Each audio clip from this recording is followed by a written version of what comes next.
Trạng đua thứ 3 tại trường đua lớn nhất nước Mỹ Laguna Seca chứng kiến sự xuất hiện của một trong những biểu tượng của những thập niên 80 với siêu xe Williams FW 07C. Đây là dòng xe đua có hiệu ứng mặt đất đầu tiên tham gia giải đấu.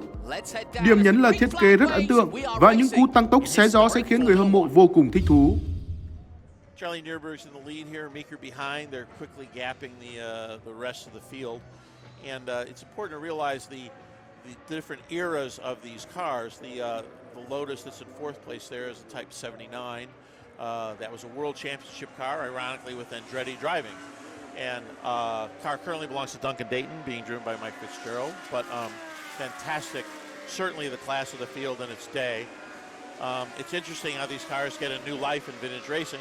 The Tyrrell is a really good vintage car because there's been time to develop it and cure a lot of the mistakes. Yeah. In period, you know, the teams had 1 week in between races, sometimes 2. Now we've got a lot of history and a lot of time, and the cars can have another competitive life. And Dorsey, you're obviously an American racer through and through, but was Formula One of interest to you growing up, and have you had a chance to do the historics? Absolutely, it was one of my favorite things to watch. And in my era, my heroes were James Hunt, of course, and Jackie Stewart, and Niki Lauda, and I was a product of wanting to be them. Yeah, no kidding. Weren't we all? Yeah, I think that's what everybody. Did you get to do historics though? Did you get to drive? No, I actually haven't driven one of these in historics, but I have done historics in several different venues. Cal Meeker pushing really hard. He is. Yeah, he is. So this is the battle for That's right, third. for third. So that's Dwight Matheson in another Tyrrell. Yep. And Zach Brown in an FW07 as well. That's a sight you don't often see. Tyrrell going past the Ferrari at speed as Mika. That's the Meeker lapping him. Yep. Yeah. Well, he's getting. Oh no! He's getting into traffic now. Yeah. No, Meeker's got a problem. Meeker's slowed. Oh. Meeker's got a problem. Oh, Zach Brown won't hesitate. He will not. No, sir. He loves to mix it with Meeker these boys. definitely slowed, or he had a moment, one or the other. One But, of the two. Oh, and that was a bigger moment than it needed to be.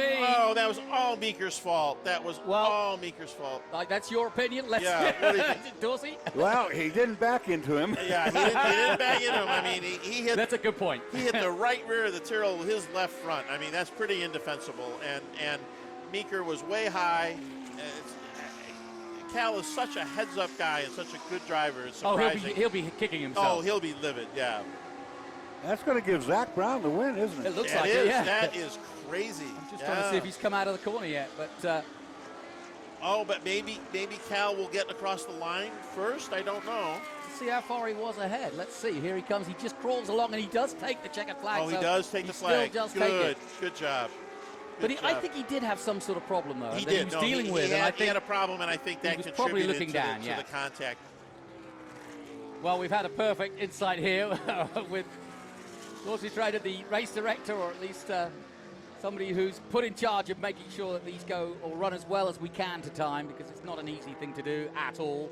These guys all love to race, but they are very careful, generally speaking. So, but yeah, great race for Zach Brown then in the 27.